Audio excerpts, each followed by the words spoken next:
الحمد لله نحمده ونستعينه ونستغفره ونعوذ بالله من شرور أنفسنا ومن سيئات أعمالنا من يهده الله فلا مضل له ومن يضلله فلا هادي له وأشهد أن لا إله إلا الله وحده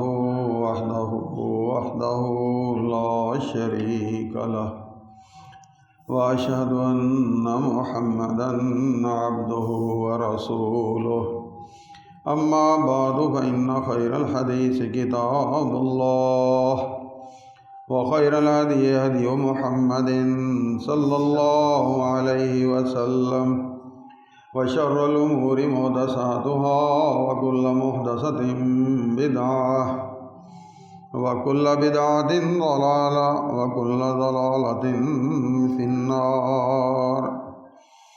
أعوذ بالله السميع العليم من الشيطان الرجيم من همزه ونفخه ونفثه. بسم الله الرحمن الرحيم. وما لكم لا تقاتلون في سبيل الله والمستضعفين من الرجال والنساء والولدان الذين يقولون ربنا أخرجنا من هذه القرية الظالم أهلها واجعل لنا من لدنك وليا واجعل لنا من لدنك نصيرا. احباب گرامی، نبی علیہ الصلوۃ والسلام مکہ سے ہجرت کر کے مدینہ تشریف لائے. مسلمان ایک تو مہاجر تھے، ایک تعداد تھوڑی تھی، لیکن نبی علیہ الصلوۃ والسلام کی دانائی پر، عقل پر سارے جہان کی عقلیں اور دانائی قربان کریں. آپ نے یہاں کے جو لوگ تھے نا مدینے والے، ان سے معاہدے کیے، اور خاص طور پر یہودیوں سے، کبھی ہم نے مل جل کر رہنا، ایک دوسرے سے لڑنا نہیں، ایک دوسرے کے خلاف ہم نے لڑائی میں مدد نہیں کرنی، چڑھائی نہیں کرنی. یعنی جہاں رہنا ہے وہاں ارد گرد کا جو ماحول ہے، یا تو وہ آپ کا ساتھ دینے والا ہو یا کم از کم معاہدے کے تحت پابند ہو. تو رسول اللہ صلی اللہ علیہ وسلم نے یہ حکمت اپنائی، اور یہودیوں کے جو بنو قینقاع، بنو نذیر، بنو قریظہ قبیلے تھے، ان سے معاہدے کر لیے کہ ہم نے امن و سکون سے رہنا ہے. دوسرے سال بدر کی لڑائی ہوتی ہے. لڑائی کے تھوڑی دیر بعد جو ہے رسول اللہ صلی اللہ علیہ وسلم ان کے پاس گئے. انہیں کہا کہ بھئی میں نبی ہوں اور تمہاری کتابوں میں میری نشانیاں موجود ہیں، تو مجھے نبی مان لو. کہنے لگے اس غلطی فہمی میں نہ رہنا کہ وہ بدر والے تھے، تیری برادری تھی جو تو ان سے لڑ کر جیت گیا، جب وہ ہم سے واسطہ پڑے گا تو پتہ چل جائے گا. اور اس کے ساتھ ایک واقعہ اور ہوا کہ یہ یہودی جو تھے نا، جس طرح آج پوری دنیا کی تجارت پر یہودی چھائے ہوئے ہیں، جتنی بڑی بڑی آپ کو بزنس کی لائنیں، چینیں نظر آ رہی ہیں، پیچھے یہودی ہے. اس وقت بھی یہی حال تھا، اور اپنے دشمن کی کمر توڑنے کے لیے جہاں اور بہت سے میدانوں میں کام کرنا ضروری تھا، وہاں ان کی معاشی طور پر بھی کمر توڑنا ضروری تھا. اور رسول اللہ صلی اللہ علیہ وسلم نے بہت جلد ان کو مدینے کی منڈی سے فارغ کر دیا تھا. لیکن بہرحال اس سے پہلے وہ چھائے ہوئے تھے. اور یہ جو تین بڑے قبیلے تھے، ان میں بنو قینقاع جو تھا نا، یہ بڑا دلیر بلکہ بدماش تھا اپنے دور کا وہ قبیلہ. ساتھ ساتھ یہ سنار صراف کا کام بھی کرتے تھے، باقی کاریگر وغیرہ بھی تھے. یہ تو بڑے جنگجو قسم کے یہ لوگ تھے. ان کے بازار میں ایک عورت گئی اپنا کوئی سونے کی خرید و فروخت کے لیے، زیور خرید و فروخت کی خاطر. اب وہ جو دکاندار تھا نا، اس نے چاہا کہ یہ عورت جو ہے نا اپنا چہرہ جو ہے نا وہ ننگا کرے، نقاب اتارے. عورت دیندار تھی، اس نے نہیں اتارا. اب وہ جو سودا وغیرہ تھا ہو گیا. اسی دوران اس نے چالاکی یہ کی کہ اس عورت کا کپڑا پیچھے جو ہے نا کسی جگہ پہ پھنسا دیا، باندھ دیا. جس وقت وہ عورت اٹھی تو اس کا کپڑا جو ہے نا وہ پیچھے سے کھینچا گیا، اس کا نقاب کھل گیا. وہ چیخی چلائی کہ میرے ساتھ انہوں نے یہ زیادتی کی ہے. ایک مسلمان نے دیکھا، اس نے آ کر اس یہودی دکاندار کا کام ہی تمام کر دیا، مار ڈالا اس کو. ارد گرد کے جو یہودی دکاندار تھے انہوں نے اس مسلمان کو مار دیا۔ معاملہ جو ہے نا اس حد تک پہنچ گیا ایک عورت کی پکار پر۔ اب بات نبی کریم صلی اللہ علیہ وسلم تک پہنچی تو رسول اللہ صلی اللہ علیہ وسلم نے فرمایا کہ ان یہودیوں نے بہت برا کیا، ہمارے ساتھ ان کا معاہدہ تھا، ہماری عزتوں کی بھی حفاظت کرنی تھی، ہمارا ساتھ بھی دینا تھا، یہ الٹا ہماری عزتوں کے در پہ ہو گئے ہیں۔ تو رسول اللہ صلی اللہ علیہ وسلم نے مدینے میں اپنا نائب مقرر کیا اور خود جو ہے وہ صحابہ کو ساتھ لے کر بنو قینقاع کا جو علاقہ تھا نا وہاں چڑھائی کر دی۔ اتنا سخت محاصرہ ہوا کہ بالآخر یہ لوگ جو ہے نا وہ ہتھیار ڈالنے پر مجبور ہو گئے اور جو آپ فیصلہ کریں ہمیں قبول ہے۔ وہ جو عبداللہ بن ابی تھا نا اس نے اتنی سخت کوشش کی اور یعنی اتنی ترلے بھی کہہ لیں اور جو بھی کہہ لیں سفارش کی کہ بالآخر نبی علیہ السلام کو مجبور ہو کر ان کو نہ چھوڑنا پڑا، ابھی چلو چلے جاؤ اب یہاں سے، بس یہی تمہارے لیے رعایتی فیصلہ ہے۔ بہرحال یہ ہے وہ پس منظر جس میں یہ غزوہ بنو قینقاع یہودیوں کے قبیلے کے ساتھ جو دوسری ہجری میں یعنی نبی علیہ السلام کو ابھی مکے سے آئے ہوئے نا صرف تقریباً 20 مہینے کے قریب وقت ہوا یہ غزوہ یہودیوں کے ساتھ، لیکن اس کے پیچھے ایک عورت کی پکار تھی کہ میرے ساتھ انہوں نے زیادتی کی ہے، اور اس کے نتیجے میں رسول اللہ صلی اللہ علیہ وسلم نے بذات خود اس کی قیادت کی اور ان کے خلاف جو ہے نا یہ جہاد کیا، یہ چڑھائی کی اور ان کو سبق سکھایا کہ کس طرح مسلمان عورت کی عزت جو ہے وہ مسلمانوں کے ہاں محترم ہے، اور اس کے مقابلے میں کوئی کتنا ہی پاورفل کیوں نہ ہو لیکن اسلام والے جو ہیں اپنے بہنوں کی عزت، عفت، عصمت، اس کی حفاظت کی خاطر قربانی دینے کے لیے، حتیٰ کہ رسول اللہ صلی اللہ علیہ وسلم کی ذات گرامی خود جو ہے وہ اس کی کمان کر رہی تھی۔ اسی طرح تاریخ کے اندر ایک اور واقعہ ہے، مسلمانوں کا خلیفہ تھا معتصم باللہ، یہ 223 ہجری کی بات ہے، اور روم کے ایک شہر تھا، یہ رومی سلطنت جو تھی عیسائیوں کی بہت بڑی سلطنت، جس طرح آج امریکہ پوری دنیا پہ چھایا ہوا ہے، عیسائی سلطنت بنیادی طور پہ، کیونکہ جب وہ حلف لیتے ہیں تو انجیل پہ ہی حلف لیتے ہیں، مانیں یا نہ مانیں۔ اس سلطنت میں اموریہ نامی ایک شہر تھا، تو اس شہر میں جو حاکم تھا نا اس نے مسلمانوں پر ظلم ڈھانے شروع کر رکھے تھے۔ ایک عورت کے ساتھ بھی وہ ظلم زیادتی ہو رہی تھی، اسے مارا جا رہا تھا، تو وہ چیختی ہوئی کہتی ہے واہ معتصما، ہائے معتصم، مسلمانوں کا جو خلیفہ اس کو وہ پکارتی ہیں۔ اب وہ ظلم تو پہلے ہی کر رہے تھے، ساتھ اس انہوں نے تان و تشنیع کے تیر جو وہ برسانے شروع کر دے، ہور صد جس طرح ہم کہتے ہیں نا، کوئی مظلوم بیچارہ جو کسی کا نام لیتا تو ہم اسے اور اس کو تنگ کرتے ہیں، اور بلاؤ اسے کرنا خدا کا، کہ وہ جو اس کی پکار تھی نا وہ معتصم تک پہنچ گئی۔ اب معتصم نے چڑھائی کی، اموریہ فتح کیا، وہ جو شہر تھا اس کا جو حکمران تھا اس کو قتل کیا، عورت کو آزاد کروایا، اور یہ تھی مسلمانوں کی عزت اور غیرت کا معاملہ، اور مسلمانوں کا اپنے مظلوم بھائی بہنوں کی مدد کے مقابلے میں یہ رویہ ہوتا تھا کہ ایک بہن کی پکار پر وہ چڑھائی کر دی اور اس حکمران کو قتل کر کے عورت کو عزت کے ساتھ آزادی دلوائی۔ اسی طرح ہمارے بر صغیر میں یہ ہر بچہ جو ہے وہ جانتا ہے کہ محمد بن قاسم جو ہے وہ کس طرح مظلوم مسلمانوں کی مدد پر نکلا تھا، اور یہاں اس نے ان کی یہ راجہ دار کی حکومت جو ہے اس کی اینٹ سے اینٹ بجا کر یہاں مسلمانوں کے لیے عزت اور سکون کا راستہ جو ہے وہ کھولا تھا۔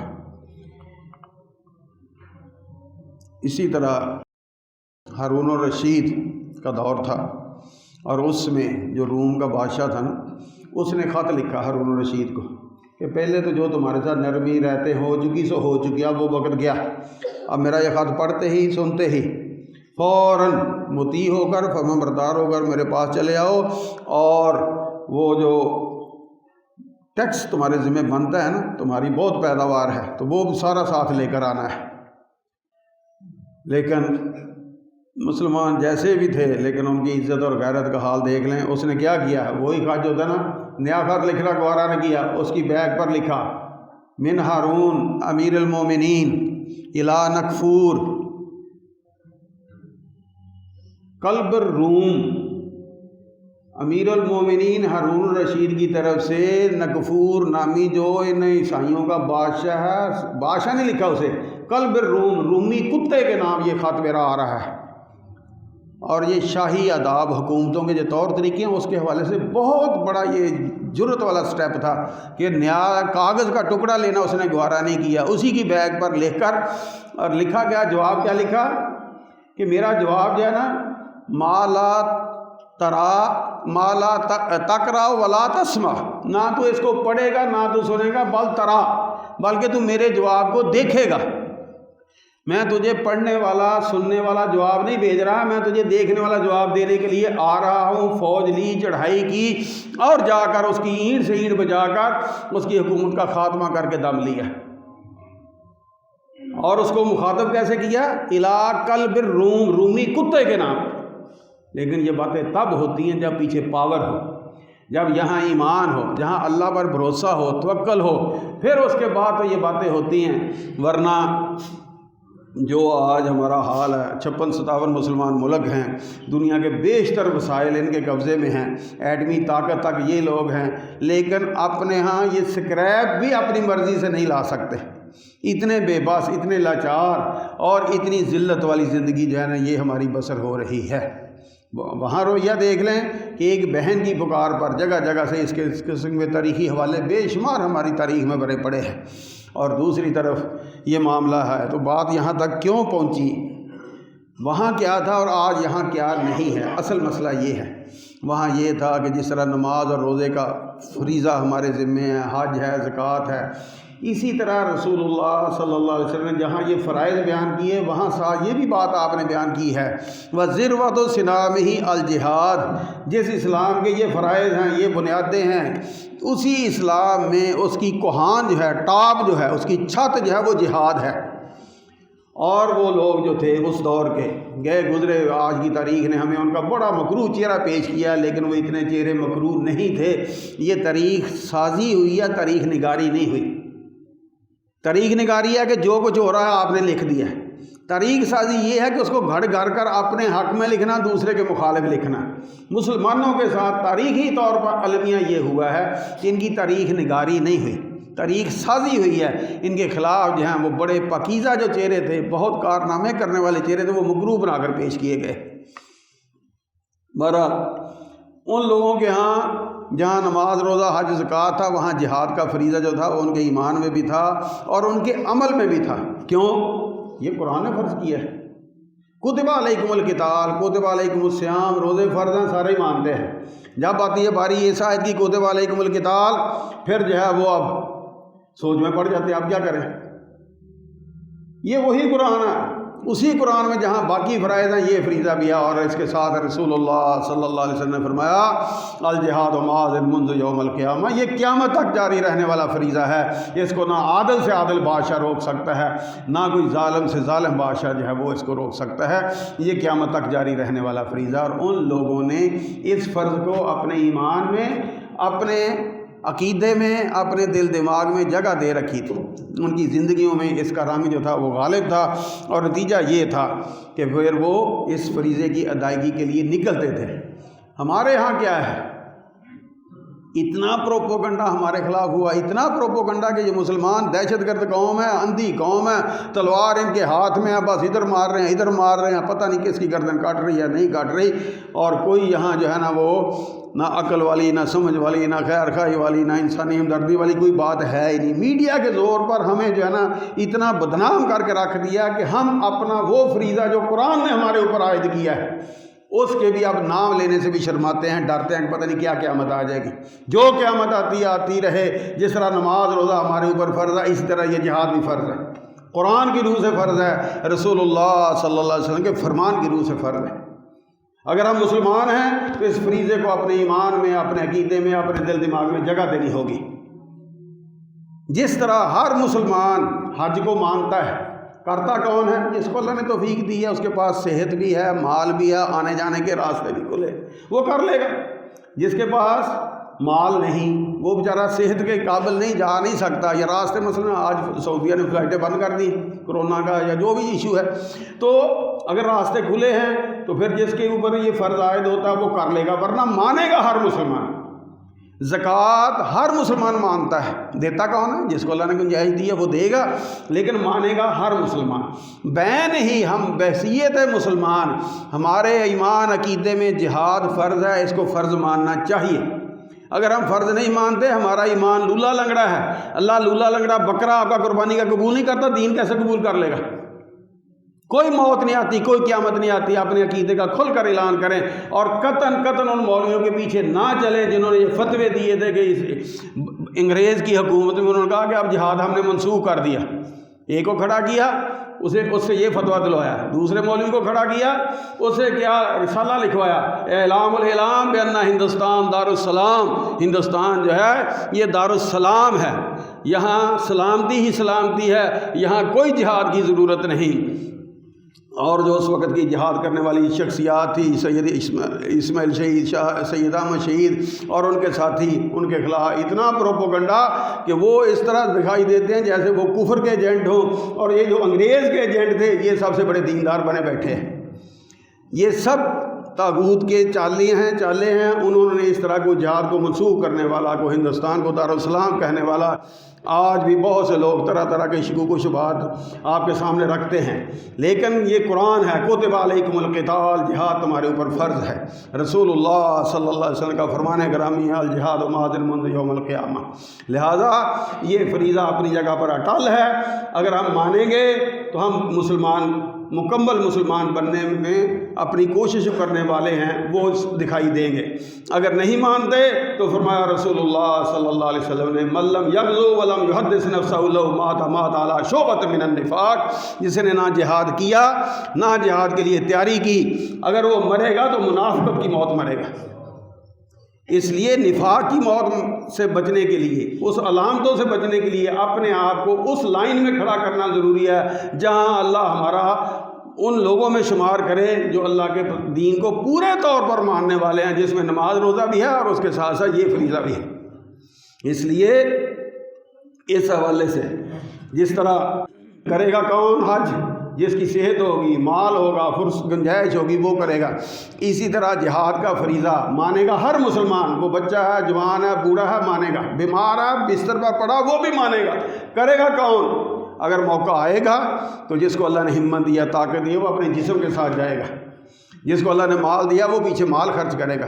جو بوڑھا نہ بیچارے کی صحت ہے، نہ اس کے پاس مال ہے، وہ دعا تو کر سکتا ہے نا، وہ دعاؤں کے ساتھ ان کے ساتھ شامل ہوگا۔ انکار کا راستہ ہمارے لیے اختیار کرنا، اس کی کوئی گنجائش نہیں۔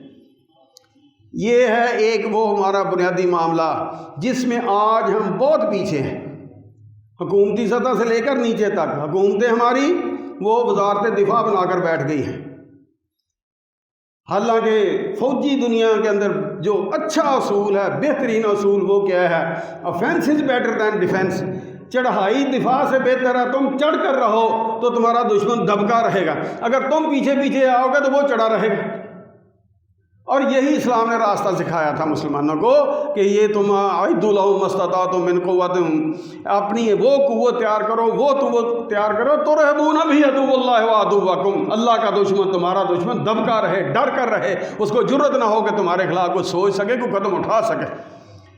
تو یہ راستہ دکھایا تھا، یہ عزت کا راستہ، یہ غلبے کا راستہ، یہ ہم نے چھوڑ دیا۔ اور نتیجہ کیا ہے کہ آج ایٹمی طاقتیں ہونے کے باوجود یہ مسلمان جو ہیں وہ ذلت اور رسوائی کی زندگی اس قدر دو چار ہیں، اس قدر اس کے اندر پسے ہوئے ہیں کہ کوئی اندازہ نہیں ہم کر سکتے کہ ہماری حالت کتنی پتلی ہے۔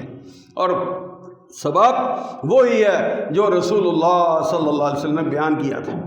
فرمایا نبی کریم صلی اللہ علیہ وسلم نے کہ اگر تم نے یہ جو عزت اور غلبے کا راستہ یہ چھوڑ دیا تو اس کا نتیجہ کیا نکلے گا؟ یوشک الامم ان تداعی علیکم کما تداعی الاکلۃ الی قصعتها، کہ تمہارے اوپر غیر قومیں جو ہیں اس طرح چڑھائی کریں گی جس طرح بھوکے جو ہیں وہ کھانے پر ٹوٹ پڑتے ہیں۔ ومن قلۃ نحن یومئذ، صحابہ نے عرض کیا کہ اللہ کے نبی ہم کوئی تھوڑے ہوں گے اس دن؟ بل انتم یومئذ کثیر، فرمایا رسول اللہ صلی اللہ علیہ وسلم نے نہیں، تھوڑے والی بات نہیں، کثرت تمہاری بہت ہوگی۔ ولکنکم غثاء، ان کا غثاء سیل، جس طرح بارش کا پانی بہ رہا ہے اس کے اوپر تن کے میل چڑھی ہوتی ہے، وہ تنکوں کی طرح تمہاری کوئی حیثیت نہیں ہوگی۔ وَلَيَنزَعَنَّ اللَّهُ مِن صُدُورِ عَدُوِّكُمْ الْمَحَابَّةَ مِنْكُمْ، دشمنوں کے دلوں سے اللہ تمہارا خوف، رعب، دبدبا وہ نکال دے گا۔ کیوں؟ تمہارے اندر کوئی پوٹینشیل ہے ہی نہیں، کوئی قوت، کوئی ایسی چیز ہی نہیں کہ جیسے تمہارا دشمن دب کے وَلَا يَقْذِفَنَّ اللَّهُ فِي قُلُوبِكُمُ الْوَهْنَ، تمہارے دلوں میں اللہ وہن جو ہے وہ ڈال دے گا۔ اور پوچھا صحابہ نے یا رسول اللہ، اللہ کے رسول صلی اللہ علیہ وسلم مل وہن، وہن کیا ہے؟ فرمایا نبی علیہ الصلوۃ والسلام نے وہن یہ ہے حب الدنیا و کراہیت الموت، دنیا تمہاری وہ تمہیں زیادہ پسندیدہ ہو اور موت سے تمہیں ڈر لگنا شروع ہو جائے۔ حالانکہ موت کے بارے میں ایک مومن کا اٹل عقیدہ اور یہ حقیقت آئے روز ہم دیکھتے ہیں۔ موت صرف میدان جہاد میں نہیں آتی، میدان جنگ میں نہیں آتی، یہاں ہم انچوں کیا ملی میٹروں کے حساب سے ہر وقت موت سے کھیلتے ہیں۔ آپ کے پاس سے دوسری گاڑی گزری ہے، معمولی سا جھٹکا لگتا ہے، بندہ ہو گیا۔ کیا یہاں موت نہیں آتی؟ موت وہ اٹل حقیقت ہے، مسلمان تو مسلمان، کافر بھی اس بات سے انکار نہیں کر سکتا۔ نہ اس کی جگہ بدلتی ہے، نہ اس کا وقت بدلتا ہے، نہ اس کی کیفیت بدلتی ہے، نہیں بدلتا کچھ بھی۔ میرا ایک عزیز کوٹ ادو میں تھا پچھلے ہفتے، وہاں سے اس کو ایمرجنسی میں لائے ہیں نشتر میں آیا، ڈاکٹر کو نام اپنا خود بتایا ہے، سلپ خود وصول کی ہے، بستر پہ لیٹا ہے اسٹریچر پہ، ڈاکٹر اندر لے کر گئے ہیں، ساری ریڈنگ زیرو، بس یعنی وہاں سے چلا ہے، یہاں سانس اس کے آخری یہاں لکھے تھے نشتر میں، تو وہاں پہنچ کر وہ مرا ہے۔ تو یہ ایسی اٹل حقیقت ہے کہ جو میدان جنگ میں جہاد میں گئے ہیں، ان کی گولیاں جو یہاں سے گزری ہیں۔ سب سے بڑی مثال ہمارے پاس حضرت خالد بن ولید رضی اللہ تعالیٰ عنہ کی ہے۔ وہ کہتے تھے این المفرون من الموت، موت سے بھاگنے والے ڈرنے والے کدھر ہیں، آؤ مجھے دیکھو۔ آج بستر پر بڑی حسرت سے انہوں نے کہا تھا گدھے کی طرح ایڑیاں رگڑ کر مر رہا ہوں، لیکن جسم کا کوئی حصہ ایسا نہیں جس کے اوپر تیر تلوار کے زخم نہ لگے ہوں۔ لیکن میرے مقدر میں وہاں موت نہیں تھی، نہیں آئی۔ جہاں موت نہیں ہے، نہیں آئے گی۔ ہمیں یہاں بیٹھے ہی نام جہاد کے نام پہ موت پڑھنی شروع ہو جاتی ہے۔ اپنے ایمان مضبوط کریں موت کے بارے میں، جہاں رب نے میری موت لکھی ہے وہاں آنی ہے، نہ وہ لمحہ ٹلنا ہے، نہ کیفیت ٹلنی ہے، نہ جگہ ٹلنی۔ رزق کے بارے میں بھی یہی ہے، جو آخری دانہ میرے مقدر کا وہ مجھے مل کر رہنا، میں کیوں حرام کھاؤں، میں کیوں ناجائز راستہ اختیار کروں، میں حلال راستہ اختیار کروں، جو میرے مقدر کا کھاؤں گا اور مروں گا، ورنہ نہیں مروں گا۔ اٹل ایمان، مضبوط ایمان ہر حوالے سے بنانے کی ضرورت ہے۔ اور فرمایا نبی علیہ الصلوۃ والسلام نے کہ جب تم لوگوں نے یہ عزت کا راستہ چھوڑ دیا اور اس کی بجائے تم کیا اختیار کرو گے، اذا تبایعتم العینہ، بے اینہ، کہ این وہی چیز دوبارہ واپس تمہیں مہنگے 70,000 کا موٹر سائیکل بیچ کر دکاندار 50,000 میں نقد اس سے خریدتا ہے، ادھار اس کو 70 میں بیچتا ہے، 50 پہ اس سے نقد لیتا ہے، اس کو پیسے کی ضرورت تھی۔ اب اس نے ہیلے سے یہ بے کی اختیار کی، اس کو بے اینہ کہتے ہیں کہ بے نہیں وہ چیز آپ کے پاس واپس آ جاتی ہے۔ فرمایا نبی کریم صلی اللہ علیہ وسلم نے کہ جب تم یہ بے، یہ خرید و فروخت شروع کر لو گے، ایک بات، وَأَخَذْتُمْ أَذْنَابَ الْبَقَرِ، اور یہ بیل جو ہیں ان کی دمیں پکڑ لو گے، وَرَضِيتُمْ بِالزَّرْعِ، اور کھیتی باڑی میں راضی ہو جاؤ گے، یعنی دنیا میں مست ہو جاؤ گے، وَتَرَكْتُمُ الْجِهَادَ، اور جہاد کا، عزت کا، غلبے کا راستہ وہ تم چھوڑ دو گے، سَلَّطَ اللَّهُ عَلَيْكُمُ الذُّلَّةَ، اللہ تم پر ذلت رسوائی وہ مقدر کر دے گا۔ اور جو آج ہمارا مقدر بنی ہوئی ہے، لا ينزعه حتى ترجعوا الى دینکم، فرمایا رسول اللہ صلی اللہ علیہ وسلم نے، اللہ نہیں ٹالے گا جب تک تم واپس اپنے دین کی طرف نہیں آؤ گے۔ اب یہاں دین کس کو کہا جا رہا، کیا چیز پیچھے چھوڑنے کی بات ہے؟ جہاد دین ہے، یہ بھی دینی نہیں، نہ ہی یہ کوئی ظلم کا راستہ، نہ کوئی تباہی کا راستہ، نہ کوئی مال لوٹنے کا راستہ ہے۔ نہ ہم خود پڑھتے ہیں، نہ ہمیں بتایا جاتا ہے کہ اسلام میں جہاد ہے کہ نہیں ہے، پہلی بات ہے۔ دوسرا کس لیے ہے، اغراض و مقاصد کیا ہیں۔ قرآن نے جو جہاد کے اغراض و مقاصد رکھے ہیں وہ دیکھیں اور اس کے بعد فیصلہ کریں کہ کیا یہ کوئی لوٹ مار کا مذہب ہے، کیا یہ دہشت گردی پھیلانے کا مذہب ہے، کیا یہ قتل و غارت کا مذہب ہے؟ ویسے ہی نہیں، بہت بلند مقاصد ہیں جن کے لیے اسلام نے یہ راستہ اختیار کیا، اور یہی راستہ جہاد نہیں، فوجی پاور کے نام پہ آج دنیا کی سپر پاوروں کے پاس، امریکہ جغرافیائی طور پر زمین کے دوسرے کنارے پہ، نیچے ہمارے بالکل، لیکن وہاں بیٹھ کر ہمارے اوپر حکومت کر رہا ہے۔ تو کس بل بوتے پر؟ سائنسی ترقی ایک اور عسکری فوجی ترقی دو، ان دو قوتوں سے وہ پوری دنیا میں حکومت کر رہا ہے۔ اور یہ سبق مسلمانوں کو دیا گیا تھا، ترہبون بہ عدو اللہ و عدوکم، اور اس کے لیے مقاصد اعلیٰ کیا رکھے تھے؟ یہ تو تیاری ہے نا، مقاصد یہ رکھے تھے، نمبر 1 هو الذی ارسل رسولہ بالہدی ودین الحق لیظہرہ علی الدین کلہ، جس دین کو لے کر نبی کریم صلی اللہ علیہ وسلم آئے ہیں اس کو دنیا میں غالب کرنا ہے۔ یہ لوٹے مسلح کا مذہب نہیں کہ مسجد میں نمازیں پڑھ لو، باہر میں جو مرضی باہر کرتے پھرو اور جہاں جو مرضی کرتا پھرے، نہیں، یہ زمین اللہ کی ہے، اس زمین پر اللہ کی حکمرانی ہونی چاہیے، اللہ کی بغاوت طاغوت اس کا کوئی یہاں پر نام و نشان نہیں ہونا چاہیے، اور رسول اللہ صلی اللہ علیہ وسلم نے حق ادا کر کے دکھایا۔ جب تک نہیں پاور دی بیت اللہ میں 360 تو کہنے کو نا بت بے تاشا تھے، ان بتوں کی موجودگی میں بھی آپ نے وہاں نمازیں پڑھی ہیں، لیکن جب پاور دی اللہ نے پہلے بتوں کا صفایا کیا، پھر اس کے بعد نماز پڑھی۔ جب تک پاور نہیں تھی مجبوری تھی، مجبوری میں اور بات ہے، لیکن جب اللہ نے پاور دی سارے عرب میں سے آپ نے بتوں کا اور یہ جو اڈے تھے شرک کے سب کا صفایا کر دیا، جہاں جہاں بت تھے وہ توڑوا دیے، جہاں جہاں اونچی قبریں تھیں ان کو سب برابر کروا دیا، اور بھیجا حضرت علی کو رضی اللہ تعالیٰ عنہ اور فرمایا لا تدا قبر الا سویتہ، جا علی جا کر جتنی قبریں اونچی ہیں سب کو برابر کر دے، ولا تدا تمثالا الا طمستہ، کوئی مورتی کوئی بت نظر آئے سب کے ٹکڑے ٹکڑے کر کے صفایا کر دے۔ یہ پہلا مقصد ہے کہ اللہ زمین اللہ کی ہے، یہاں اللہ کی حکمرانی ہوگی، کسی دوسرے کی یہاں پوجا نہیں ہوگی، صرف اور صرف اللہ کی ہوگی، اور یہی ہمارا زندگی کا مقصد ہے۔ وما خلقت الجن والانس الا لیعبدون، اللہ کی بندگی کے لیے آئے، اور بندگی کے لیے یہ جہان جو ہے اس پر اللہ کی حکمرانی غالب ہونی چاہیے۔ دوسرا مقصد سورہ بقرہ میں فرمایا وَلَوْلَا دَفْعُ اللَّهِ النَّاسَ بَعْضَهُم بِبَعْضٍ لَفَسَدَتِ الْأَرْضُ، اگر اللہ یہ بعض لوگوں کے ذریعے بعض کو دفع دور نہ کرے تو زمین میں فساد مچا دے۔ یہ پاور والے لوگ ہیں، جب پاور کفر کے پاس آتی ہے تو وہ اندھیر مچاتی ہے، اور یہ دیکھ لیں افغانستان میں انہوں نے اتنی بمباری کی پہاڑوں کو سرما بنا دیا 9/11 کے نام پہ، اور آج تک کسی عالمی پلیٹ فارم پر کسی عالمی عدالت میں کسی افغانی کا نام سامنے آیا، لیکن تباہی مچا دی۔ کیوں؟ پاور ان کے پاس تھی، یہ کفر کے پاس جب پاور ہوتی ہے یہی تباہی مچاتے ہیں، جہاں جی چاہتا تباہی مچا کر رکھ دیتے ہیں۔ لفسدت الارض، اور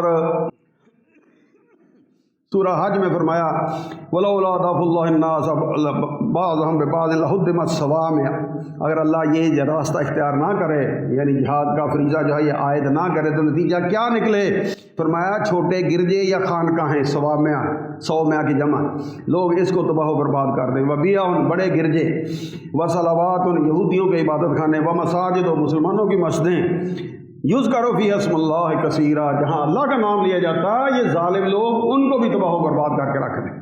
اور آپ نے بھی دیکھا یا نہیں دیکھا، میں نے اپنی آنکھوں سے دیکھا، جن مسجدوں مدرسوں میں بڑے بڑے امام پیدا ہوئے تھے وہاں استبل بنے ہوئے ہیں، وہاں میوزیم بنے ہوئے ہیں، وہاں تالے لگے ہوئے ہیں، اور وہاں مسلمانوں کو نماز پڑھنے کی اجازت نہیں۔ یہ نتیجہ نکلتا ہے جب کفر کے پاس پاور آتی ہے، پھر اس حد تک کہ اللہ کے گھر جو ہیں وہ بھی محفوظ نہیں رہتے، اللہ کے بندے جو ہیں وہ بھی محفوظ نہیں رہتے، اس قدر تباہی مچاتے ہیں یہ لوگ، اور اللہ نے اس تباہی سے بچانے کے لیے مسلمانوں پر یہ فریضہ عائد کیا ہے۔ وَلَوْلَا دَفْعُ اللَّهِ النَّاسَ بَعْضَهُم بِبَعْضٍ، اگر اللہ اس جہاد کے ذریعے یہ دفع دور نہ کرے تو ظالم لوگ یہ جو ہے وہ تباہی مچاتے ہیں۔ دوسرا مقصد یہ ہے، اور تیسرا مقصد ہے وَمَا لَكُمْ لَا تُقَاتِلُونَ فِي سَبِيلِ اللَّهِ، ارے مسلمانوں تمہیں کیا ہو گیا ہے، تم کیوں نہیں اللہ کے راستے میں نکلتے جہاد کرتے؟ وَالْمُسْتَضْعَفِينَ مِنَ الرِّجَالِ وَالنِّسَاءِ وَالْوِلْدَانِ، مرد عورتیں بچے یہ سارے کے سارے دعائی دے رہے ہیں کہ یا اللہ ہمیں ان ظالموں سے نجات دلا، یا اللہ ہمارا کو والی وارث کھڑا کر دے، ہمارا کو حمایتی کھڑا کر دے، ہمارا کو مددگار کھڑا کر دے۔ جب مسلمانوں کی طرف سے پکار آئے کہ ہمارے اوپر ہمارا جو دشمن ہے کافر وہ ہمارے اوپر ظلم زیادتی کر رہا ہے، تو پھر آگے بڑھ کر اسی طرح مدد کرنا فرض ہے، جس طرح وہ بنو قینقاع کی لڑائی میں نبی کریم صلی اللہ علیہ وسلم نے خود آگے بڑھ کر کمانڈ کی ہے، جہاد کیا ہے، جس طرح محتسم نے آگے بڑھ کر کمانڈ کی ہے، جہاد کیا، اور اموریہ شہر فتح کر کے اس حکمران کو قتل کر کے مسلمان عورت کو جو ہے وہ ظلم و ستم سے آزاد کروایا، جس طرح کہ ہارون الرشید کی بات ہے، جس طرح کہ محمد بن قاسم کی بات ہے، یہ ساری باتیں تاریخ میں ہم پڑھتے ہیں۔ تو کس لیے تاریخ صرف وقت کٹائی اور پرانے قصے پڑھ کر لطف لینے کا نام نہیں ہے، قطعاً نہیں ہے، صرف اور صرف ایک یہ کہ تاریخ سے سبق حاصل کرنا ہے، جنہوں نے اچھے کام کیے ان کا انجام کیا ہوا، جنہوں نے برے کام کیے ان کا انجام کیا ہوا۔ اس لیے یہ ہیں وہ بنیادی مقاصد اسلام نے جو رکھے ہیں۔ اس کے بعد میڈیا وار ہے، میڈیا وار کے زور پر جو ہے وہ ہر مسلمان اس کے دل میں ایک خوف کھڑا کر دیا گیا ہے کہ جہاد دہشت گردی کا نام ہے، کوئی دہشت گردی نہیں ہے۔ یہ ہیں وہ بلند مقاصد جس میں اللہ کی زمین پر اللہ کی حکمرانی کی خاطر کوشش ہوگی، اللہ کی زمین پر ہونے والے ظلم کے لیے بڑے ہوئے ہاتھ جو ہیں وہ توڑے جائیں گے، روکے جائیں گے، وہ ختم کیے جائیں گے۔ اللہ کی زمین پر اگر کہیں مسلمانوں پر ظلم ہو رہا ہے تو اس ظلم سے ان کو بچانے کے لیے، نکالنے کے لیے جہاد۔ یہ حالت قطن مال لوٹنا، علاقوں میں قبضے کرنا، عزتیں لوٹنا، یہ وہ اسلام کا یہ سبق نہیں ہے، یہ سوائے پروپیگنڈا کے اور کچھ بھی نہیں ہے۔ یہ اعلیٰ ترین مقاصد ہیں۔ اگر یہ مقاصد سامنے ہوں اور انہی مقصدوں میں سے ایک مقصد مظلوم مسلمانوں کی طرف سے پکار آئے کہ بھئی ہماری مدد کرو، تو پھر قرآن نے کیا حکم دیا؟ سورہ انفال، فَإِنِ اسْتَنصَرُوكُمْ فِي الدِّينِ، اگر دین والے، دیندار، دین کے نام پر کہ ویسی مسلمان ہمارے اوپر یہ ظلم ہو رہا ہے، تو پھر ان کی اگر وہ مدد طلب کریں، فَعَلَيْكُمُ النَّصْرُ، ارے مسلمانوں پھر تمہارے اسلام میں یہ مدد وہ فرض ہے تمہارے اوپر۔ ہمارے پڑوس میں کشمیر، اب وہ 70 برس سے زائد عرصہ ہو گیا، ان پر ظلم و ستم کے پہاڑ جو ہیں وہ توڑے جا رہے ہیں، کیا مرد، کیا عورتیں، کیا بچے، ہر دور کے اندر۔ اور اب جو ہے وہ سال سے زائد عرصہ ہو رہا ہے، وہاں کرفیو کی کیفیت ہے، مسلمانوں کے لیے باہر نکلنا وہ ممکن نہیں، کاروبار وہ ممکن نہیں۔ اب ذرا اندازہ لگائیں، ہمارا تو موبائل 2 گھنٹے بندہ ہو جائے تو ہمارے لیے تو وہی قیامت ہوتی ہے، اور باہر آنا جانا بند، کمانا بند، کھانے پینے کے لیے کوئی چیز آپ کے پلے نہیں، تو کیا اشر ہوگا؟ اور وہ ظلموں کی چکی میں پس رہے ہیں یہ لوگ۔ اب ساتھ ساتھ وہ دہائی بھی دے رہے ہیں، پاکستان زندہ باد، عمران خان زندہ باد، وہ تصویریں لگی ہوئی ہیں کہ وہ جو بینر لگائے ہیں انہوں نے، یہ سب کچھ وہ کیوں کر رہے ہیں؟ وہ ایک ایمان کا ہمارا رشتہ ہے ان کے ساتھ، خونی رشتہ نہیں ہے، لیکن ایمان کا رشتہ سب سے مضبوط رشتہ، جس رشتے کے نام پہ وہ آپ کو پکار رہے ہیں۔ اب ہماری طرف سے کیا رد عمل ہونا چاہیے؟ حکومتی سطح پر حکومت اپنا فریضہ ادا کرے۔ یہ فوجیں ہیں، اتنی بڑی بڑی فوجیں کس لیے ہیں؟ کہ مسلمانوں کی مدد کے لیے۔ دیکھیں یہ عیسائی جو یورپ والے تہذیب یافتہ، ترقی یافتہ، مہذب کہلانے والے، جب ان کے اپنے کسی گروہ پر تھوڑا سا بھی کہیں کو معمولی سا بھی معاملہ گڑبڑ ہوتا ہے، یا کسی ایک عیسائی کو تھپڑ پڑ جائے، پورا یورپ جب آپ کے در پہ ہو جاتا ہے کہ ہمارے عیسائی کو تم نے کیسے مارا ہے؟ سوڈان کے انہوں نے ٹکڑے کر دیے کہ یہاں عیسائی آبادی جو ہے اس کو جو ہے نا ہم آزاد کروا کے چھوڑیں گے، الگ کروا کے چھوڑیں گے۔ اور وہ جو اقوام متحدہ ہے وہ سوئی پڑی ہے ہمارے مسلمانوں کے، جہاں جہاں بھی ایشو ہیں وہاں مسلمان جو ہے وہ ظلم کی چکی میں پس رہا ہے اور کوئی اس کی مدد کو نہیں اٹھ رہا۔ وجہ کیا ہے؟ کہ وہ تو کمزور ہے ہی ہیں، جو نام نہاد آزاد ہیں ان کے پلے بھی کچھ نہیں۔